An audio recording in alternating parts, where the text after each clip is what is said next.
Assalamualaikum warahmatullahi wabarakatuh. Halo semuanya, tulis dari kota mana kalian berasal dan jangan lupa tulis sholawat di kolom komentar. Hari ini kita akan mendengar kisah luar biasa tentang seorang TKW asal Jawa yang menyembuhkan 100 majikannya di Arab Saudi dengan ilmu kejawen. Kisah ini penuh keajaiban dan ketegangan, jadi pastikan kalian mengikuti hingga selesai. Jangan lupa like, subscribe, dan nyalakan loncengnya agar tidak ketinggalan cerita menarik lainnya. Di sebuah desa kecil di Jawa Tengah, tahun 2010, hidup seorang perempuan bernama Sri Wahyuni. Sri adalah anak pertama dari 3 bersaudara. Kehidupan keluarganya sederhana, dengan ayahnya bekerja sebagai petani dan ibunya menjual makanan di pasar. Namun, krisis ekonomi yang melanda desa mereka memaksa Sri untuk mencari pekerjaan di luar negeri demi membantu keluarga. Sri adalah seorang perempuan yang cerdas dan berjiwa besar. Sejak kecil, ia memiliki ketertarikan terhadap ilmu tradisional yang diwariskan oleh neneknya. Nenek Sri, yang dikenal sebagai seorang dukun sekaligus penjaga adat desa, mengajarkan Sri berbagai mantra dan doa kejawen. Meski awalnya hanya dianggap sebagai tradisi, Sri menyimpan setiap pelajaran itu di hati dan pikirannya. Ketika ia mendapat tawaran bekerja sebagai asisten rumah tangga di Arab Saudi, Sri merasa inilah jalannya untuk membantu keluarga. Dengan berat hati, ia meninggalkan desanya dan berangkat ke negeri asing yang penuh dengan budaya dan kebiasaan berbeda. Ia merasa percaya diri karena membawa warisan doa dan keyakinan kuat yang diajarkan oleh neneknya. Namun, setibanya di Riyadh, Sri langsung merasakan suasana yang berbeda. Rumah majikannya, keluarga besar yang memiliki perusahaan dagang besar, terlihat megah tetapi terasa dingin dan penuh dengan aura yang aneh. Hari-hari pertama, Sri bekerja berjalan lancar, tetapi ia mulai memperhatikan sesuatu yang ganjil. Beberapa anggota keluarga majikan sering jatuh sakit tanpa sebab yang jelas. Dokter sudah didatangkan, tetapi penyakit mereka tidak kunjung sembuh. Sri sering melihat mereka tampak lemas, kulit pucat, dan wajah yang penuh kekhawatiran. Suatu malam, salah satu anak majikannya, Fatimah, mendekati Sri dengan wajah penuh air mata. "Kak Sri, tolong aku. Aku selalu bermimpi buruk setiap malam. Tubuhku terasa panas, tapi dokter bilang aku baik-baik saja." Sri hanya bisa mendengarkan dengan penuh empati, tetapi dalam hatinya ia mulai teringat dengan ajaran neneknya. "Mungkin ini saatnya aku menggunakan apa yang aku pelajari," pikirnya. Pada malam yang sama, Sri berdoa di kamar kecilnya.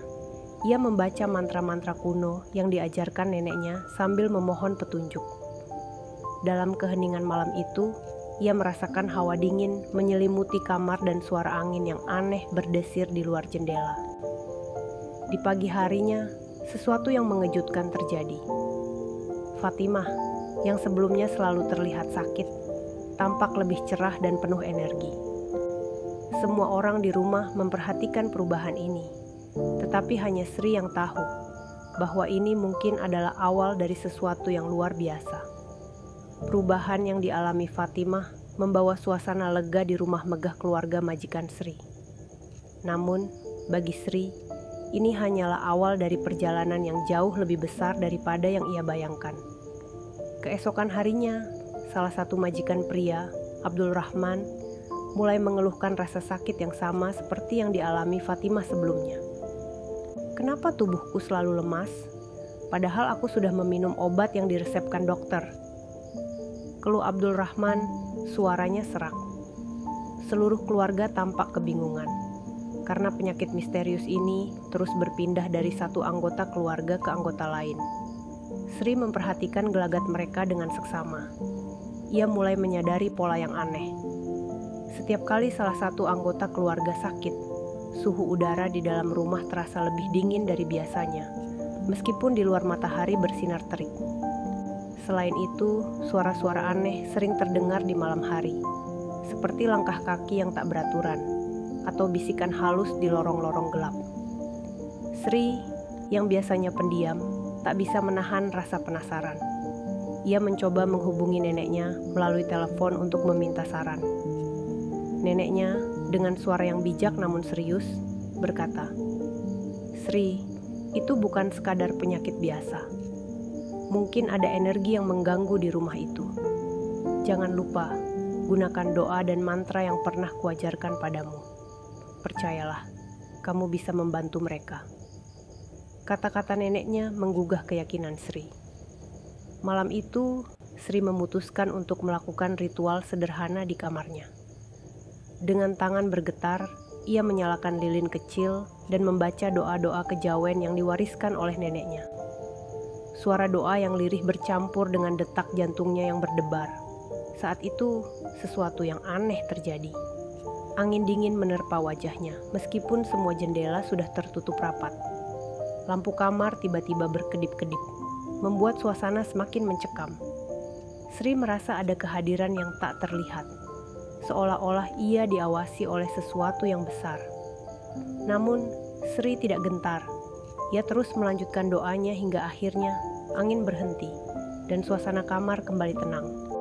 Ia percaya, ini adalah tanda bahwa doanya mulai bekerja.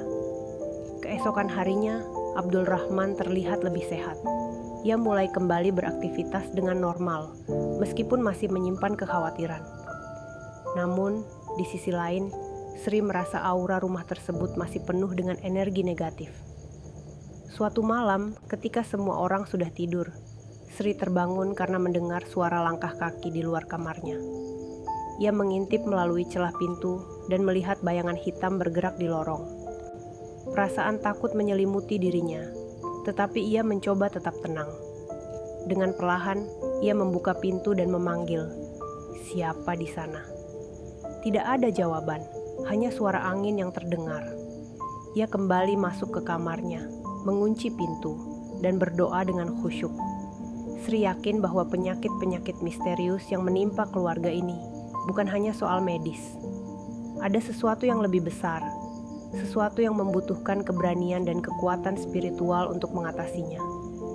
Ia memutuskan untuk melanjutkan doanya setiap malam, berharap ia bisa membantu keluarga tersebut mengatasi gangguan yang menghantui mereka.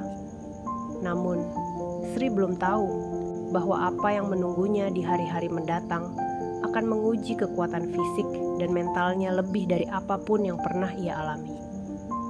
Malam demi malam, Sri terus melakukan ritual doa di kamar kecilnya. Setiap kali ia berdoa, ia merasakan hawa dingin yang seolah ingin menghentikannya. Namun, ia tetap teguh. Ketika ia menyadari bahwa ini bukan hanya tentang kesehatan majikannya, tetapi juga tentang energi gelap yang menyelimuti rumah tersebut, Sri tahu bahwa ia tidak bisa mundur. Suatu pagi, ketika Sri sedang membersihkan ruang tamu, ia melihat seorang pria tua yang duduk di sofa. Penampilannya berbeda dari anggota keluarga majikan lainnya. Ia mengenakan jubah hitam dan sorbannya terlihat lusuh. Mata pria itu tajam dan dingin, seolah-olah menembus jiwa siapapun yang menatapnya. "Siapa Anda?" tanya Sri dengan suara gemetar. Pria itu tidak menjawab. Ia hanya menatap Sri dengan senyuman kecil yang membuat bulu kuduknya berdiri. Tanpa sepatah kata, pria itu berjalan menjauh, meninggalkan Sri yang terpaku.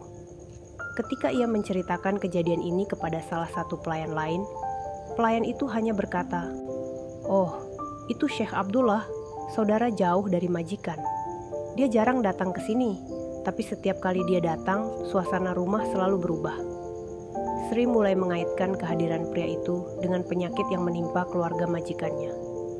Ia memutuskan untuk mencari tahu lebih jauh tentang Syekh Abdullah. Dengan hati-hati, ia bertanya kepada Fatimah, "Apakah Syekh Abdullah sering datang ke sini?" Fatimah mengangguk. "Iya, tapi aku tidak terlalu mengenalnya. Setiap kali dia datang, ayah dan paman selalu memintanya untuk berdoa untuk keluarga kami. Mereka bilang, dia sangat dihormati karena ilmunya yang tinggi." Sri merasakan firasat buruk. Ia ingat cerita neneknya tentang orang-orang yang memiliki ilmu hitam, yang bisa membawa energi negatif ke dalam rumah. Mungkinkah Syekh Abdullah memiliki pengaruh terhadap penyakit ini, pikirnya. Pada malam yang sama, Sri mendengar suara-suara aneh lagi. Kali ini, suara itu terdengar seperti gumaman dalam bahasa Arab yang tidak ia pahami. Ia keluar dari kamarnya dan mendapati Syekh Abdullah berdiri di lorong dengan mata tertutup, seperti sedang mengucapkan mantra. Ketika Syekh Abdullah membuka matanya, ia langsung menatap Sri. "Kamu tahu sesuatu yang tidak seharusnya kamu tahu," katanya dalam bahasa Arab yang terbata-bata. Suaranya berat dan penuh tekanan. Sri merasa ketakutan, tetapi ia tidak menunjukkan kelemahannya. "Saya hanya seorang pelayan di sini," jawabnya, mencoba bersikap tenang. Syekh Abdullah tersenyum dingin. "Kamu tidak seperti pelayan biasa. Ada sesuatu dalam dirimu." Ucapan itu membuat Sri semakin waspada. Ia kembali ke kamarnya dengan pikiran yang kacau. Malam itu, ia memutuskan untuk memperkuat doanya dengan menggunakan semua mantra yang diajarkan neneknya. Ia merasa bahwa ia harus melindungi dirinya sendiri dan keluarga majikannya dari pengaruh buruk Syekh Abdullah. Keesokan paginya, Sri mendapati suasana rumah menjadi lebih aneh. Beberapa barang di ruang tamu jatuh tanpa sebab, dan salah satu anak majikannya tiba-tiba demam tinggi. Sri menyadari bahwa ini bukan lagi sekadar kebetulan. Energi gelap yang ada di rumah ini semakin kuat, dan ia harus mencari cara untuk menghadapinya sebelum semuanya menjadi lebih buruk. Sri terbangun di tengah malam dengan perasaan sesak. Ia merasakan hawa dingin yang menusuk hingga ke tulang. Di luar kamar, suara langkah kaki terdengar semakin jelas, seperti seseorang sedang berjalan bolak-balik di lorong. Sri merasakan ketakutan yang luar biasa, tetapi ia tahu bahwa ia tidak boleh menyerah pada rasa takut. Ia memutuskan untuk membuka pintu kamar dan memeriksa keadaan. Ketika ia melangkah keluar, lorong itu tampak gelap, jauh lebih gelap dari biasanya. Cahaya bulan yang biasanya masuk melalui jendela kini tertutupi oleh bayangan yang tidak jelas bentuknya. Di ujung lorong, Sri melihat Syekh Abdullah berdiri membelakanginya. Pria itu tampak seperti sedang melakukan sesuatu. Tangannya bergerak perlahan di udara, seperti menggambar simbol-simbol aneh yang tidak dipahami oleh Sri. Dengan keberanian yang ia kumpulkan, Sri bertanya, "Apa yang sedang Anda lakukan?" Syekh Abdullah berhenti, lalu perlahan-lahan menoleh. Wajahnya tampak berbeda, dengan tatapan mata yang tajam dan senyum yang menyeramkan. "Kamu tidak seharusnya keluar dari kamar," katanya dengan nada rendah. Sri mencoba menenangkan dirinya. Ia menjawab dengan tenang, "Saya hanya ingin memastikan semua orang di rumah ini baik-baik saja." Syekh Abdullah mendekati Sri, langkahnya lambat, tetapi penuh tekanan. "Kamu bukan siapa-siapa di sini. Jangan ikut campur dalam urusan yang bukan urusanmu," katanya sambil menatap tajam ke mata Sri. Sri merasa tubuhnya kaku, seolah-olah ada kekuatan yang menahannya untuk bergerak. Namun, ia mengingat doa-doa kejawen yang diajarkan neneknya. Dengan sekuat tenaga, ia mulai melafalkan doa itu dalam hati. Perlahan, ia merasa kekuatannya kembali dan ia mampu bergerak lagi. Syekh Abdullah tampak terkejut. "Apa yang kamu lakukan?" tanyanya dengan nada marah. Sri menjawab dengan tegas, "Saya hanya melindungi keluarga ini.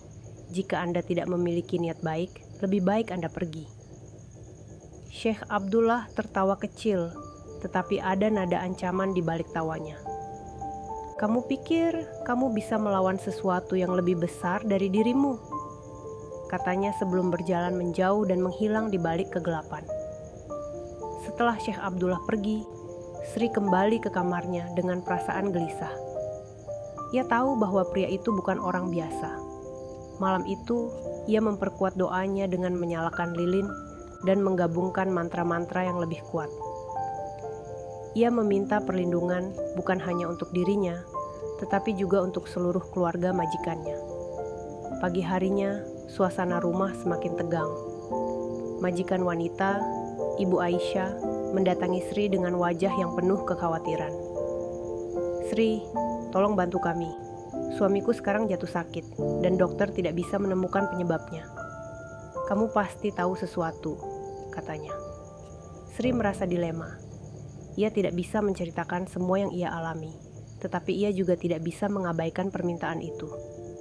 Dengan hati-hati, ia berkata, "Bu, saya akan melakukan yang terbaik untuk membantu. Saya hanya meminta izin untuk berdoa lebih sering di rumah ini." Ibu Aisyah mengangguk dengan air mata di matanya. "Lakukan apapun yang kamu bisa. Kami sangat membutuhkan bantuanmu." Dengan izin yang diberikan, Sri mulai melakukan ritual doanya secara terbuka di beberapa ruangan rumah. Setiap kali ia berdoa, hawa dingin di rumah mulai berkurang. Tetapi ia tahu bahwa pertempuran ini masih jauh dari selesai. Sri menyadari satu hal penting. Ia harus menghadapi Syekh Abdullah dan menghentikan energi gelap yang menyelimuti rumah ini sebelum semuanya terlambat. Sri semakin yakin bahwa kehadiran Syekh Abdullah membawa energi gelap yang merusak keseimbangan di rumah itu. Setiap kali pria itu muncul, keadaan keluarga semakin memburuk. Penyakit yang menimpa majikan Sri terasa semakin parah, dan suasana rumah menjadi lebih mencekam. Sri memutuskan untuk mengambil tindakan yang lebih serius. Malam itu, setelah semua orang tidur, ia membawa beberapa benda yang ia anggap penting. Segelas air, beberapa helai daun sirih yang ia bawa dari Indonesia, dan kain kecil yang biasa digunakan neneknya dalam ritual doa. Ia duduk di sudut kamarnya, menyalakan lilin kecil, dan mulai membaca doa-doa kejawen dengan penuh konsentrasi. Suasana kamar Sri tiba-tiba berubah. Udara menjadi lebih dingin, dan lilin yang menyala berkedip-kedip, seolah-olah ada angin yang berusaha memadamkannya. Namun, Sri tetap fokus. Ia menutup matanya dan memohon perlindungan kepada Sang Pencipta, sambil memohon agar kekuatan yang ia warisi dari neneknya bisa membantu keluarga ini. Saat ia membuka matanya, ia melihat bayangan hitam besar di sudut kamar. Bayangan itu tidak bergerak, tetapi keberadaannya sangat terasa. Sri menatap bayangan itu dengan keberanian yang ia kumpulkan. "Jika kamu ingin mengganggu keluarga ini, aku tidak akan membiarkanmu," katanya dengan suara tegas. Bayangan itu perlahan memudar, tetapi Sri tahu bahwa ini hanyalah permulaan. Ia merasakan bahwa energi gelap itu masih ada di rumah, menunggu waktu untuk menyerang lagi. Keesokan harinya, Sri mendengar berita yang mengejutkan. Syekh Abdullah menghilang tanpa jejak. Majikan pria, Tuan Abdul Rahman, terlihat bingung dan marah. "Dia meninggalkan kami tanpa memberitahu apapun," katanya. Sri merasa ada sesuatu yang janggal. Ia mencoba mencari tahu dari pelayan lain, tetapi mereka semua menghindar dari pembicaraan tentang Syekh Abdullah. "Dia selalu misterius," kata salah satu pelayan. "Aku tidak pernah merasa nyaman setiap kali dia datang ke sini." Malam itu, Sri merasakan bahwa kepergian Syekh Abdullah bukan berarti akhir dari masalah. Ia tahu bahwa energi gelap yang telah ia lawan selama ini tidak berasal dari satu orang saja, melainkan sesuatu yang lebih besar dan lebih berbahaya. Ia memutuskan untuk berbicara dengan Ibu Aisyah. Dengan hati-hati, Sri berkata, "Bu, saya punya firasat bahwa masalah ini bukan hanya soal kesehatan. Mungkin ada sesuatu yang tidak kasat mata yang mengganggu rumah ini." Ibu Aisyah menatap Sri dengan mata yang penuh harapan. "Apa yang bisa kita lakukan?" Sri berpikir sejenak sebelum menjawab. "Kita harus membersihkan rumah ini secara spiritual. Dengan izin Anda, saya akan melakukannya. Tetapi saya membutuhkan waktu dan dukungan penuh dari keluarga." Ibu Aisyah mengangguk tanpa ragu. "Lakukan apa yang kamu anggap perlu. Kami percaya padamu." Dengan restu dari Ibu Aisyah, Sri mulai mempersiapkan ritual pembersihan rumah. Ia memilih waktu tengah malam untuk melakukannya, saat semua orang sudah tertidur. Ia percaya bahwa pada saat itu, energinya akan lebih fokus dan kuat. Sri menaburkan air yang telah didoakan di setiap sudut rumah, sambil membaca doa-doa yang ia warisi dari neneknya. Ia merasakan kehadiran energi gelap yang mencoba melawannya, tetapi ia tidak menyerah. Hawa dingin semakin kuat, dan suara-suara aneh mulai terdengar. tetapi Sri terus melanjutkan ritualnya. Di salah satu sudut rumah, ia merasakan energi yang paling kuat. Ia berhenti sejenak, menutup mata, dan memusatkan semua doanya ke arah itu. Tiba-tiba, ia merasakan dorongan yang kuat, seolah-olah sesuatu sedang mencoba mengusirnya. Namun, Sri tidak mundur. Dengan keyakinan yang kuat, ia berkata dengan lantang, "Dalam nama Tuhan Yang Maha Esa, aku mengusirmu dari rumah ini. Pergilah dan jangan kembali lagi." Hawa dingin itu perlahan memudar, dan suasana rumah menjadi lebih tenang. Sri tahu bahwa ia telah membuat kemajuan besar, tetapi ia juga sadar bahwa pertempuran ini belum selesai. Malam itu, suasana rumah terasa lebih tenang, tetapi Sri tahu bahwa ketenangan ini hanyalah sementara. Energi gelap yang selama ini mengganggu keluarga majikannya mungkin telah melemah, tetapi ia belum sepenuhnya lenyap. Sri merasa bahwa dirinya perlu memperkuat upaya pembersihan spiritual rumah ini. Sri memutuskan untuk berbicara kembali dengan Ibu Aisyah keesokan paginya. "Bu, semalam saya telah memulai ritual untuk membersihkan rumah ini. Namun, saya merasa bahwa energi yang mengganggu kita belum sepenuhnya pergi. Saya perlu melanjutkan ini dengan dukungan Anda." Ibu Aisyah menatap Sri dengan penuh keyakinan. "Kami mendukung apapun yang kamu lakukan, Sri. Keluarga kami tidak pernah merasakan kedamaian seperti ini sebelumnya. Lakukanlah apa yang kamu anggap perlu." Dengan restu tersebut, Sri mulai menyusun rencana untuk ritual pembersihan besar-besaran. Ia meminta waktu semalam penuh untuk melakukannya tanpa gangguan. Semua anggota keluarga setuju untuk tidak mengganggu proses tersebut. Bahkan, mereka bersedia untuk berdoa bersama di ruangan lain, agar mendukung proses spiritual yang akan dilakukan Sri. Malam itu, Sri mulai ritualnya dengan lebih serius. Ia menyalakan beberapa lilin di setiap sudut ruangan, membakar kemenyan, dan menyebarkan air yang telah didoakan di setiap penjuru rumah. Suara doanya mengisi seluruh rumah, menciptakan suasana yang mencekam sekaligus menenangkan. Namun, tidak lama setelah ritual dimulai, tanda-tanda kehadiran energi gelap mulai muncul kembali. Angin kencang tiba-tiba bertiup dari jendela yang tertutup rapat. Lilin-lilin yang menyala berkedip-kedip, seolah-olah akan padam. Sri tetap tenang dan melanjutkan doanya dengan lebih kuat. Di tengah ritual, suara gemuruh terdengar dari lantai atas. Seolah-olah ada sesuatu yang sangat berat jatuh di sana. Sri mengangkat kepalanya, mencoba mendengarkan lebih jelas, tetapi ia tidak menghentikan doanya.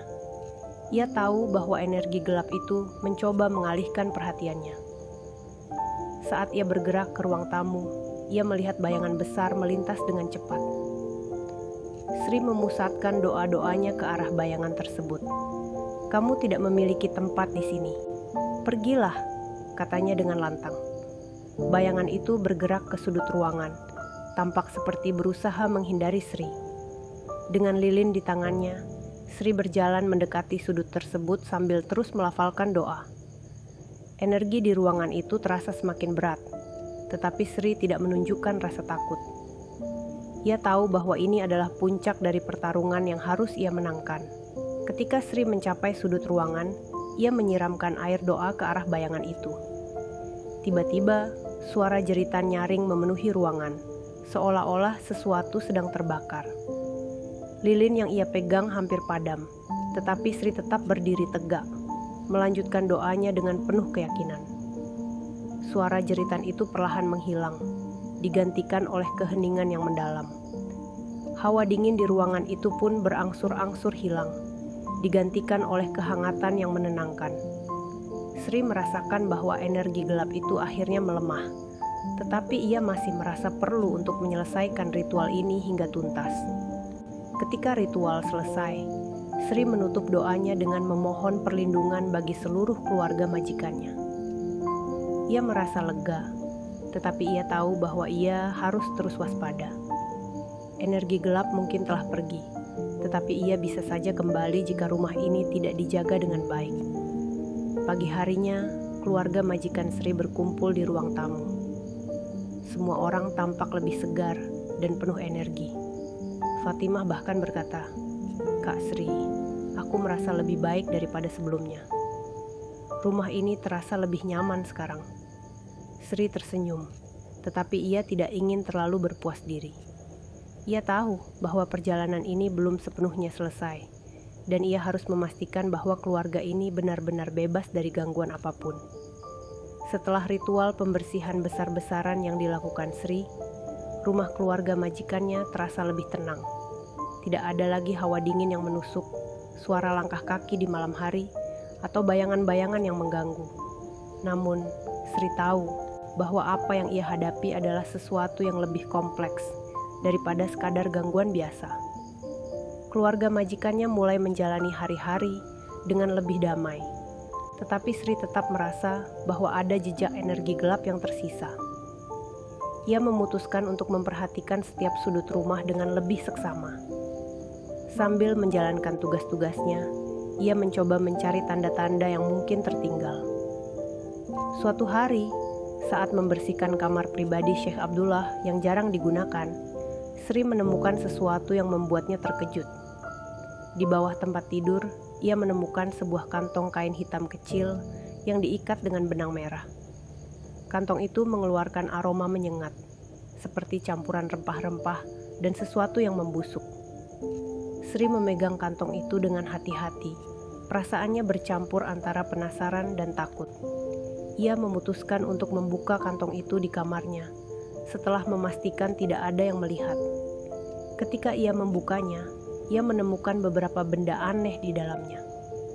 Seutas rambut yang diikat, tulang kecil yang tidak dikenalnya, dan secarik kertas yang berisi tulisan dalam bahasa Arab yang ia tidak pahami. Dengan segera, Sri menyadari bahwa kantong ini adalah benda yang mungkin menjadi sumber energi gelap di rumah itu. Ia teringat cerita neneknya tentang jimat yang digunakan untuk tujuan tertentu, baik untuk melindungi maupun untuk mencelakai orang lain. Sri memutuskan untuk membicarakan temuannya ini dengan Ibu Aisyah. Ia membawa kantong itu ke ruang tamu dan menjelaskan dengan hati-hati, "Bu, saya menemukan benda ini di kamar Syekh Abdullah. Saya merasa benda ini tidak seharusnya ada di rumah kita." Wajah Ibu Aisyah langsung berubah pucat. "Astagfirullah, apakah ini yang menyebabkan semua masalah di rumah kami?" Sri mengangguk pelan. "Mungkin saja, Bu. Saya sarankan kita menghancurkan benda ini. Namun kita harus melakukannya dengan hati-hati, karena benda seperti ini tidak bisa dibuang begitu saja." Ibu Aisyah setuju, dan mereka berdua memutuskan untuk membakar benda itu di halaman belakang rumah, sambil melafalkan doa bersama. Ketika kantong itu terbakar, asapnya mengepul dengan warna hitam pekat, dan aroma menyengatnya semakin kuat sebelum akhirnya hilang. Namun, yang membuat Sri semakin yakin bahwa ini adalah bagian dari energi gelap adalah kejadian setelah pembakaran itu. Malamnya, angin kencang tiba-tiba menerpa rumah, membuat jendela-jendela bergetar keras. Suara gemuruh terdengar di luar, meskipun langit terlihat cerah tanpa tanda-tanda badai. Sri kembali ke kamarnya dan berdoa dengan khusyuk. Ia merasa bahwa energi yang tersisa sedang memberikan perlawanan terakhir. "Aku tidak akan mundur," pikirnya. "Aku harus memastikan keluarga ini benar-benar terbebas dari semua gangguan ini." Ketika pagi tiba, suasana rumah benar-benar berubah. Udara terasa lebih ringan, dan semua anggota keluarga terlihat lebih ceria. Bahkan, Tuan Abdul Rahman yang sebelumnya sering sakit, tampak lebih sehat dan bersemangat. Sri merasa lega, tetapi ia juga sadar bahwa ia tidak boleh mengendurkan doanya. Ia memutuskan untuk tetap melanjutkan ritual kecil setiap malam, untuk menjaga keseimbangan energi di rumah itu. Ia juga mengingatkan keluarga majikannya untuk lebih banyak berdoa dan menjaga kebersihan spiritual rumah mereka. Meski begitu, dalam hati kecilnya, Sri merasa bahwa perjalanan ini belum sepenuhnya selesai. Energi gelap mungkin telah pergi, tetapi siapa yang tahu apakah mereka akan mencoba kembali. Setelah kejadian pembakaran kantong hitam, Sri merasa bahwa energi gelap yang menghantui rumah keluarga majikannya telah melemah. Namun, perasaan lega itu tidak berlangsung lama. Seminggu setelahnya, tanda-tanda aneh kembali muncul. Di suatu malam yang sunyi, ketika Sri sedang melakukan doa rutin di kamarnya, ia mendengar suara ketukan di jendela. Dengan hati-hati, ia melangkah ke arah jendela. Ketika ia membuka tirai, ia tidak melihat apapun di luar selain kegelapan malam. Namun, udara terasa berat, dan ia merasa seperti ada seseorang yang mengawasinya. Sri melanjutkan doanya dengan lebih khusyuk, tetapi pikirannya terus terganggu oleh kejadian itu. Ketika akhirnya ia tidur, mimpi yang menakutkan datang menghantuinya. Dalam mimpi itu, ia melihat Syekh Abdullah berdiri di tengah ruang tamu rumah, dengan mata yang menyala merah. "Kamu pikir kamu sudah menang?" kata Syekh Abdullah dalam mimpi itu. Pertarungan ini baru saja dimulai. Sri terbangun dengan keringat dingin mengalir di dahinya. Ia merasa bahwa mimpi itu bukan sekadar bunga tidur. Itu adalah peringatan bahwa perlawanan dari energi gelap belum benar-benar berakhir. Keesokan paginya, Sri memutuskan untuk berbicara dengan neneknya melalui telepon. Dengan suara penuh perhatian, neneknya berkata, "Sri, energi yang kamu hadapi ini bukan energi biasa. Itu berasal dari kekuatan yang sudah lama bercokol di tempat itu. Kamu harus lebih waspada dan memperkuat doa-doamu. Gunakan mantra perlindungan yang pernah kuajarkan untuk melindungi dirimu." Sri mengikuti nasihat neneknya. Malam itu, ia melakukan ritual khusus di kamarnya. Ia menyalakan lilin, membakar kemenyan, dan menaburkan garam di sekeliling tempat tidurnya sebagai simbol perlindungan. Ia melafalkan mantra perlindungan dengan suara lantang, memohon kekuatan dari Sang Pencipta untuk melindungi dirinya dan keluarga majikannya. Saat ritual berlangsung, Sri merasakan hawa dingin yang begitu kuat, hingga membuat tubuhnya menggigil. Angin tiba-tiba bertiup kencang, memadamkan lilin yang menyala. Sri tidak berhenti. Ia melanjutkan doanya dengan suara yang semakin keras. Di puncak ritual, Sri merasa ada sesuatu yang mendekatinya. Ia melihat bayangan besar muncul di sudut kamar. Bayangan itu tampak bergerak dengan cepat, seolah-olah mencoba menyerangnya. Namun, Sri tidak menunjukkan rasa takut. Dengan kekuatan yang ia miliki, ia mengarahkan doa dan mantra ke arah bayangan itu. "Aku tidak takut padamu," teriak Sri dengan lantang. "Pergilah dari sini dan jangan kembali lagi." Bayangan itu tampak bergetar, seperti merespons kekuatan spiritual yang dipancarkan Sri. Dalam beberapa detik, bayangan itu memudar, dan hawa dingin yang menyelimuti kamar perlahan menghilang. Sri merasa lelah, tetapi ia juga merasa bahwa ia telah membuat kemajuan besar dalam melawan energi gelap tersebut. Ia tahu bahwa kekuatan spiritual yang ia miliki semakin kuat, dan ia bertekad untuk menggunakan kekuatan itu dengan bijak untuk melindungi keluarga majikannya. Keesokan harinya, Fatimah mendatangi Sri dengan senyuman cerah. "Kak Sri, aku merasa rumah ini semakin nyaman. Terima kasih atas semua yang telah kamu lakukan." Sri tersenyum dan berkata, "Ini adalah tugas saya. Kita harus terus berdoa dan menjaga kebersihan hati serta rumah ini." Namun, Sri tahu bahwa masih ada potensi ancaman yang tersisa. Energi gelap mungkin telah mundur, tetapi ia harus tetap waspada. Ia berjanji pada dirinya sendiri untuk terus melindungi keluarga ini, apapun yang terjadi. Malam itu, Sri merasa sedikit lebih lega. Rumah terasa lebih hangat, dan tidak ada tanda-tanda energi gelap yang muncul. Namun, di dalam hatinya, ia tahu bahwa sesuatu yang besar sedang menunggu. Ia merasakan firasat bahwa perlawanan terakhir dari energi gelap itu akan segera terjadi. Saat Sri tengah tertidur, ia kembali dihantui oleh mimpi yang mengerikan. Dalam mimpi itu, ia melihat keluarga majikannya duduk di ruang tamu dengan wajah pucat dan mata kosong. Di tengah ruangan, Syekh Abdullah berdiri dengan senyum menyeramkan. "Kamu telah menggangguku cukup lama, Sri," katanya dengan suara berat. "Sekarang waktumu untuk pergi." Sri terbangun dengan napas memburu. Jantungnya berdegup kencang, tetapi ia tidak merasa takut.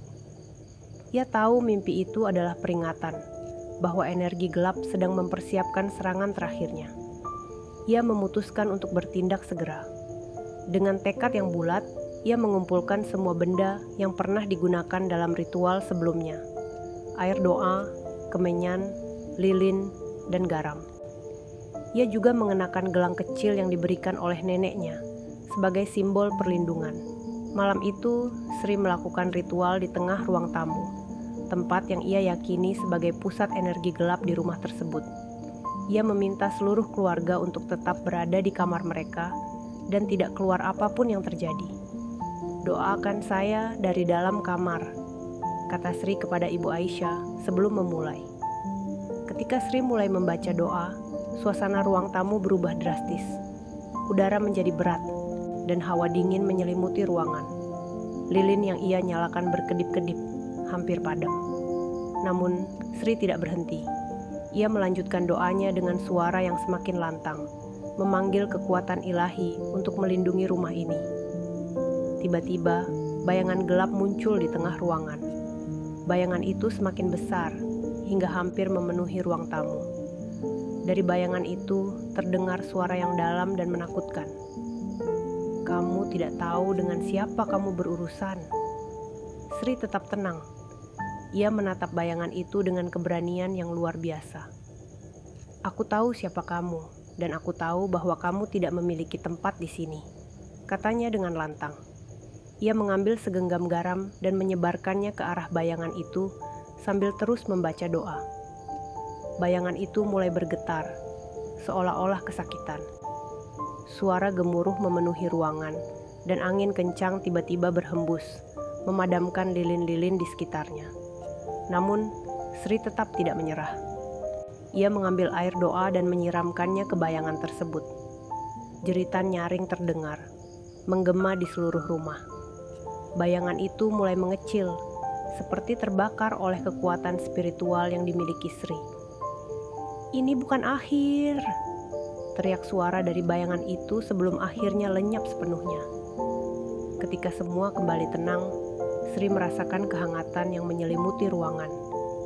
Ia tahu bahwa energi gelap telah dikalahkan, setidaknya untuk saat ini. Ia bersujud dan mengucap syukur kepada Tuhan atas perlindungannya. Keluarga majikan keluar dari kamar mereka dengan hati-hati. Melihat Sri yang duduk kelelahan di tengah ruangan, mereka bergegas menghampirinya. Ibu Aisyah memeluk Sri dengan penuh rasa terima kasih. "Kamu telah menyelamatkan kami, Sri. Kami tidak tahu bagaimana membalas kebaikanmu." Sri hanya tersenyum lemah. "Ini adalah tanggung jawab saya. Saya hanya ingin keluarga ini hidup dalam damai." Malam itu menjadi malam yang tak terlupakan bagi Sri dan keluarga majikannya. Mereka semua berdoa bersama, memohon agar kedamaian yang telah kembali ke rumah mereka akan bertahan selamanya. Namun, Sri tahu bahwa perjalanan spiritualnya belum selesai. Ia sadar bahwa kehidupan seringkali penuh dengan tantangan yang membutuhkan kekuatan hati dan doa yang tulus. Pagi itu, matahari di Riyadh bersinar lebih cerah dari biasanya. Udara yang biasanya terasa kering, kini terasa sejuk, seperti membawa kedamaian yang baru. Setelah malam panjang penuh ketegangan, keluarga majikan Sri akhirnya bisa tidur dengan tenang. Sri bangun dengan tubuh yang sedikit lelah, tetapi hatinya dipenuhi rasa syukur. Keluarga majikan Sri berkumpul di ruang makan. Mereka tampak lebih ceria. Wajah-wajah yang biasanya terlihat tegang kini dihiasi senyum. Ibu Aisyah menghampiri Sri dan menggenggam tangannya. "Sri, kami tidak tahu bagaimana cara mengucapkan terima kasih. Kamu telah mengembalikan kedamaian di rumah kami."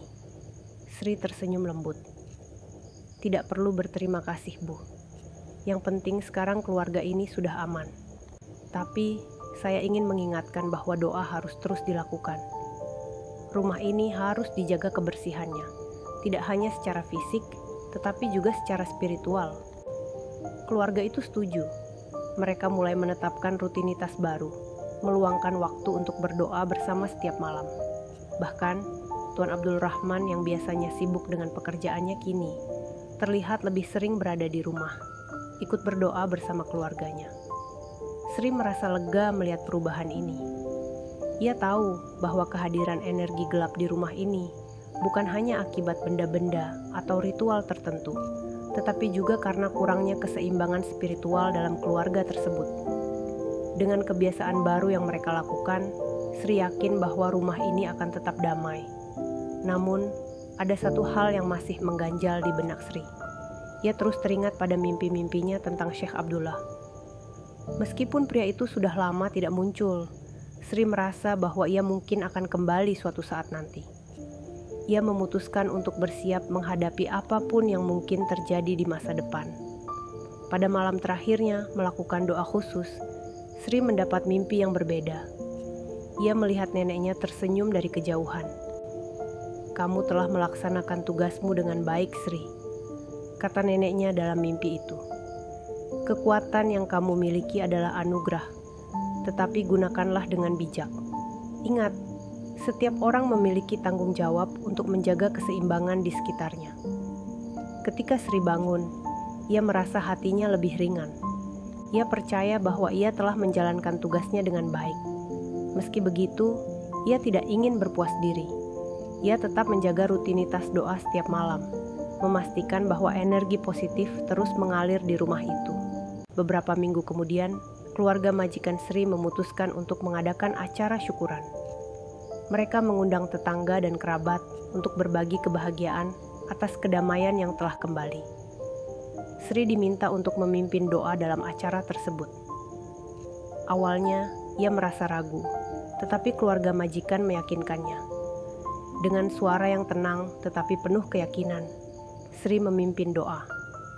Ia meminta perlindungan untuk rumah itu dan keluarga yang tinggal di dalamnya. Doanya membuat semua orang terharu, dan mereka merasa bahwa Sri adalah berkah bagi rumah itu. Hari-hari berikutnya, rumah itu benar-benar berubah. Tidak ada lagi penyakit misterius, suasana selalu terasa hangat, dan hubungan antara anggota keluarga menjadi lebih erat. Sri merasa bahwa tugasnya di rumah itu sudah hampir selesai. Ketika kontrak kerjanya mendekati akhir, keluarga majikannya memohon agar Sri tetap tinggal lebih lama. "Kami tidak bisa membayangkan rumah ini tanpa kamu," kata Ibu Aisyah dengan penuh harap. Sri tersenyum, tetapi ia berkata dengan lembut, "Bu, saya rasa sudah waktunya saya kembali ke rumah saya di Indonesia. Ada keluarga saya yang juga membutuhkan saya di sana. Tapi saya percaya, keluarga ini bisa menjaga kedamaian yang telah kita bangun bersama." Pada hari kepergiannya, seluruh keluarga mengantar Sri dengan mata berkaca-kaca.